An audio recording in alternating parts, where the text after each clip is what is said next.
Police वालों को कह के डरा धमका के पब्लिक को जबरदस्ती बुला रही है। ये फीकी उनकी पदयात्रा है।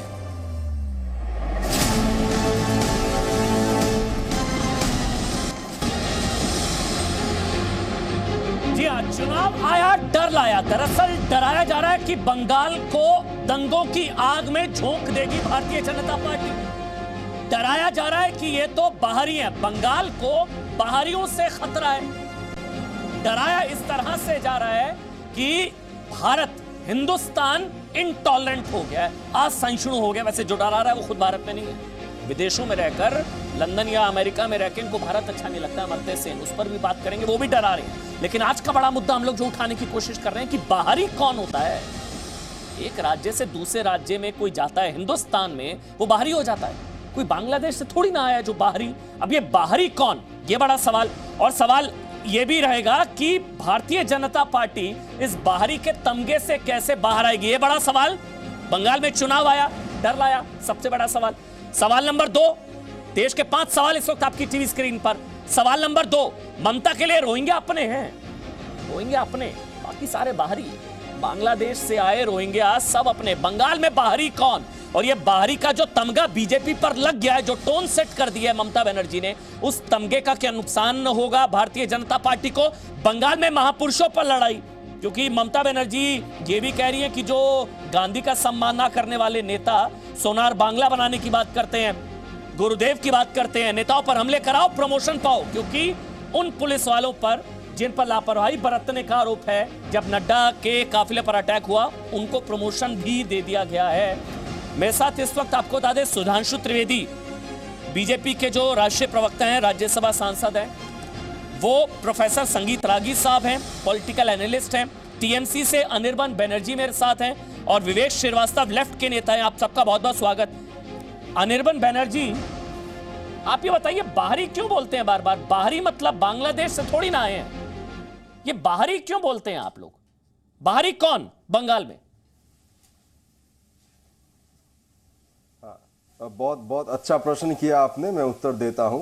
बाहरी वो है जिनको लगता है कि गुरुदेव रविंद्रनाथ ठाकुर शांति निकेतन में पैदा हुए थे, ये है बाहरी। जेपी नड्डा साहब ने ट्वीट किया था कि गुरुदेव शांति निकेतन में पैदा हुए थे।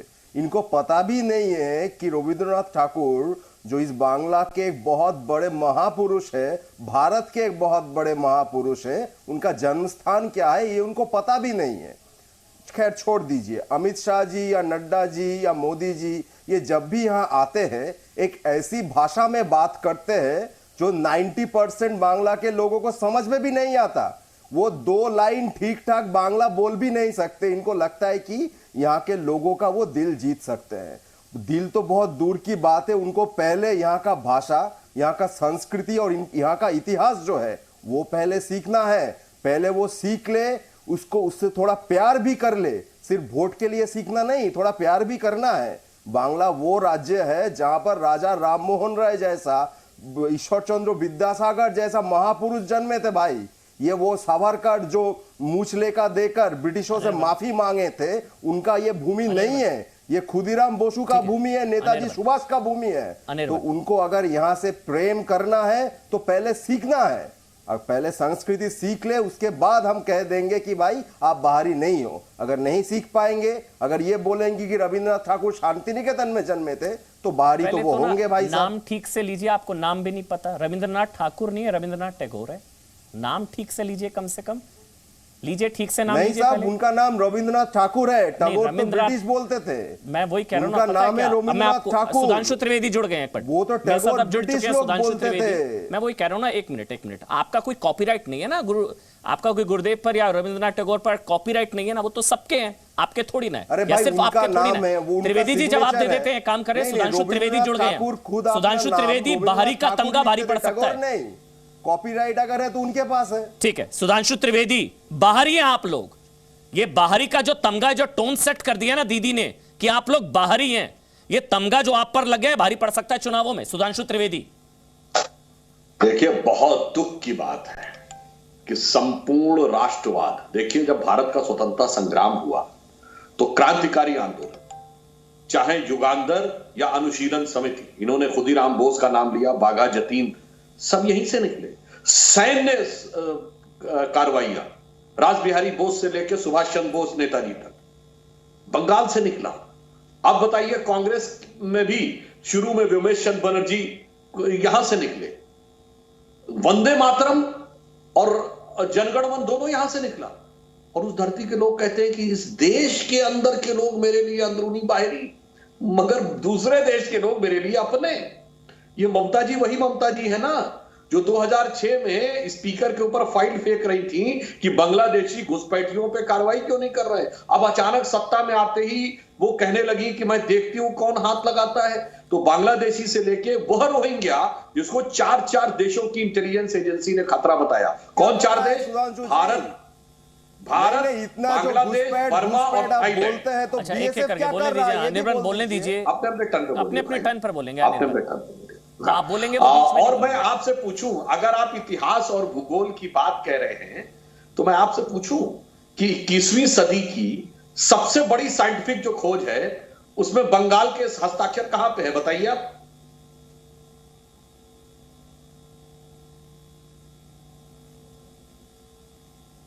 अब मैं बताता हूं, यदि आपको नहीं पता तो मैं आपके सुलभ संज्ञान के लिए कहता हूं। 21वीं सदी की सबसे बड़ी साइंटिफिक खोज है गॉड पार्टिकल।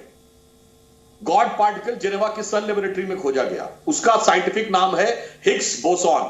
हिग्स बोसॉन 2 साइंटिस्टों के नाम पर है जिन्होंने सबसे पहले इसकी अवधारणा दी थी आज से 50 साल पहले। एक है इंग्लैंड के पीटर हिग्स और एक है भारत के सत्येंद्रनाथ बोस। उनके नाम पे बोसॉन हमें पता है सर। त्रिवेदी जी, इतिहास पढ़ाने से बाहरी का तमगा नहीं हट जाएगा। उनका काम, उनका जीवन दर्शन सब हमको पता है। त्रिवेदी जी, इतिहास पढ़ाने से, हिस्ट्री की क्लास लेने से बाहरी का तमगा तो नहीं हट जाएगा ना। मिट्टी से थे। बाहरी का तमगा तो आप लोगों पर लगा दिया, दीदी ने टोन तो सेट कर दिया, ये तो मानना पड़ेगा। अच्छा, मैं एक बात कहना चाहता हूं, हम भारत के एकमात्र राष्ट्रीय दल हैं जिसके संस्थापक बंगाली थे, श्यामा प्रसाद मुखर्जी जी। अब बताइए, कांग्रेस के तो ए ह्यूम थे, कम्युनिस्ट पार्टी के पीसी जोशी थे, और बाकी सब रीजनल पार्टी हैं। हम इकलौते वो दल हैं जिसके संस्थापक इस बंगाल के सपूत श्यामा प्रसाद मुखर्जी थे। अनिर्बन भाई, अनिर्बन एक चीज बताइए, जैसे मैं भारतीय हूं, मैं नोएडा से हूं, अगर यूपी से हूं, मैं आता हूं तो मैं आपके लिए बाहरी हूं? जब तक आप बांग्ला के संस्कृति को सम्मान करके आप बांग्ला में आएंगे तब तक आप यहीं के हैं, मिट्टी तो ये के सर्टिफिकेट कौन देगा कि मैं सम्मान कर रहा हूं नहीं कर रहा हूं? ये कौन तय करेगा? हम तो नहीं बोलेंगे इसका टेंडर आपके पास है क्या? नहीं, ये टेंडर निकला था, कोई ये कॉपीराइट आपके पास है क्या? आप मुझे बताएंगे मैं बाहरी हूं या नहीं? ये कॉपीराइट का बात नहीं है। तो फिर आप कैसे तय करते हैं कौन बाहरी है? अगर मैं यूपी जाता हूं, वहां के लोगों का, वहां के भाषा का अगर सम्मान नहीं करूंगा तो क्या आप हमें सम्मान करेंगे? नहीं, मैं आपको बाहरी थोड़ी ना बताऊंगा। वैसे ही अगर बीजेपी वाले यहां आकर यहां सम्मान नहीं देते हैं तो वो बाहरी तो होंगे, जरूर होंगे। तो मैं गांगुली जी से कहना चाहूंगा, देखिए, आपने भाषा के सम्मान की बात कही तो मैं विनम्रता से पूछता हूं, आपकी पार्टी के कितने मुस्लिम सांसद सदन में बांग्ला बोलते हैं, उर्दू बोलते हैं? क्यों नहीं वहां पे आप प्रश्न उठाते हैं? वो ठीक है, वहां पे का सवाल चला जाता है। मैं आपको उत्तर देता हूं जी, बहुत बढ़िया प्रश्न है। मैं आपको, मैंने खुद राज्यसभा में उर्दू बोलते हुए देखा है। मैं आपको उत्तर नहीं बोलते बांग्ला में। 2000 जी, एक मिनट उत्तर सुन लीजिए। आपने पूछा, मैं आपको उत्तर देता हूं, सुन लीजिए। 2014 से 2019 तक जो यूनियन गवर्नमेंट है बीजेपी का, उसने 600 करोड़ से ज्यादा रुपया हिंदी के प्रसार के लिए खर्च किया, उर्दू के लिए 333 करोड़ रुपया खर्च किया, बांग्ला के लिए 1 पैसा नहीं। तो कैसा प्रेम भाई साहब? अच्छा, जो बांग्ला नहीं जानता वो बाहरी हो गया। प्रेम है तो उसके प्रसार के लिए कोई स्कीम भी डालिए। आप जो बांग्ला नहीं जानता वो बाहरी हो गया। मतलब जो रोहिंग्या जानते हैं क्या बांग्ला? खर्च करेंगे और कहेंगे कि मैं बांग्ला से प्रेम करता हूं तो वो तो नहीं, वो तो डबल स्टैंडर्ड। रोहिंग्या जो है वो बांग्ला जानते हैं क्या? वो संस्कृति का सम्मान करते हैं क्या? नहीं, रोहिंग्या बांग्लादेशी घुसपैठिए वो बहुत सम्मान करते हैं, उनको तो अपना मानते हैं आप लोग। आप आदित्यनाथ जी से पूछ लीजिए। अब भाई, सबसे ज्यादा रोहिंग्या उत्तर प्रदेश में रहते, यूनियन गवर्नमेंट का डेटा है, मेरा नहीं। अच्छा, तो उनको निकाल देना चाहिए ना रोहिंग्याओं को। घुसपैठियों की कोई जगह नहीं है बंगाल में, बोल दीजिए फिर। कैलाश विजयवर्गीय भी मेरे साथ जुड़ गए, बोल दीजिए फिर। आपने घुसने क्यों दिया? बीएसएफ घुसने क्यों दिया? नहीं, बीएसएफ ने घुसने क्यों दिया? पहली बात कैलाश तो ये है, विजयवर्गीय मेरे साथ जुड़ गए। क्यों दिया भाई? कैलाश विजयवर्गीय जी, कैलाश विजयवर्गीय, विजयवर्गीय कैलाश विजयवर्गीय, मेरी आवाज अगर आप तक पहुंच रही है, नमस्कार। बाहरी हैं आप लोग, ये बाहरी का टैग लग गया आप लोगों पर, भारी पड़ेगा या बाहरी का टैग? नहीं, अब ऐसा है कि ममता जी को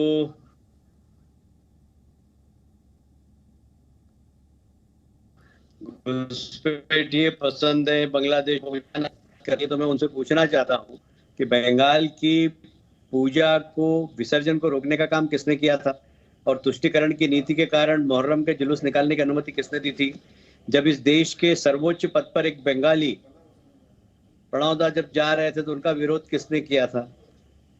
अरे बंगाली बंगाली करते हैं। बंगाल की यदि सबसे ज्यादा दुर्दशा की है किसी ने तो ममता जी ने की है, बंगालियों की सबसे ज्यादा दुर्दशा की है तो ममता जी ने की है, और बंगाली भाषा की सबसे ज्यादा दुर्दशा की है तो ममता जी ने की है।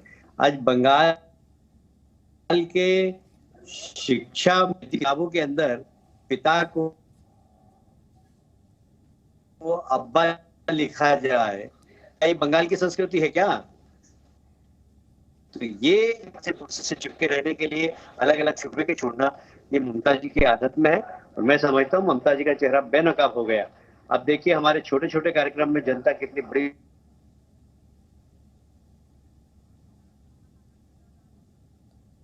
कैलाश विजयवर्गीय जी, थोड़ा सा टेक्निकल इशू है। ममता बनर्जी कह रही है आपके कार्यक्रम में झंडे ज्यादा होते हैं, लोग कम होते हैं। झंडे ज्यादा होते हैं और लोगों को खरीद रहे हैं आप लोग। ये भी कहा है, ये भी कहा है कि आप लोग 5 स्टार होटलों में खाना खाते हैं, आदिवासियों के साथ खाना खाने की एक्टिंग करते हैं, फिर चले जाते हैं। बंगाल से आपका कोई लेना देना नहीं आप लोगों का। बंगाल के कल्चर को भी खत्म कर रहे हैं। तमाम आरोप लगाए हैं आज। बोलिए। ठीक है, दोबारा से कनेक्ट करने की कोशिश करेंगे। ठीक है, दोबारा से कनेक्ट। शुक्रिया कैलाश विजयवर्गीय मेरे साथ जुड़े। संगीत रागी और उसके बाद विवेक श्रीवास्तव। संगीत रागी, ये बाहरी कौन, बंगाल में बाहरी कौन है भाई? संगीत रागी जी। देखिए अमन जी, क्या भारतीय जनता पार्टी के 18 सांसद जो जीत करके आए हैं और वे सारे के सारे पश्चिम बंगाल के हैं, वे क्या बाहरी हैं? इनको क्या, मुझे तो डर लगने लगा है। बांग्लादेश के फॉरेन सेक्रेटरी ने एक लेख लिखा कि हम एक ग्रेटर बांग्लादेश बनाना चाहते हैं। मेरा एक आरोप है कि क्या तृणमूल कांग्रेस की ममता बनर्जी कहीं बांग्लादेश के एजेंडे को तो नहीं खड़ा कर रही हैं? ये थोड़ा ज्यादा है। ऐसा कैसे हो सकता है ये थोड़ा कि ज्यादा है। ऐसा नहीं, मैं ऐसा अमन जी सुन लीजिए, मैं क्यों ऐसा, अमन जी सुन लीजिए, मैं अपनी बात कहने दीजिए मुझे। जो आपके खिलाफ बोले वो देशद्रोही। नहीं, ये ऐसे ममता बनर्जी देशद्रोही। नहीं, मैंने ये नहीं कहा है। डाल रहे तो मैं तो पूछूंगा, मैं ये नहीं कहा है, तो मैं तो पूछूंगा फॉरेन मिनिस्टर। सुन लीजिए अमन जी, फॉरेन मिनिस्टर ने क्या, अमन जी मुझे अपनी बात खत्म करने दीजिए। अमन जी, ग्रेटर बांग्लादेश चाहते हैं। अनिर्बान डिसेंट की जगह है ना? अनिर्बान मैंने आपको सुना है, असहमति की जगह है ना? अनिर्बान, ऐसा तो नहीं ना जो अमर्त्य सेन ने कहा है वही है। नहीं, उनको भी अमर्त्य सेन को भी जानना चाहिए। असहमति की जगह है, डेटा पे बात कर रहे हैं, असहमति की जगह है।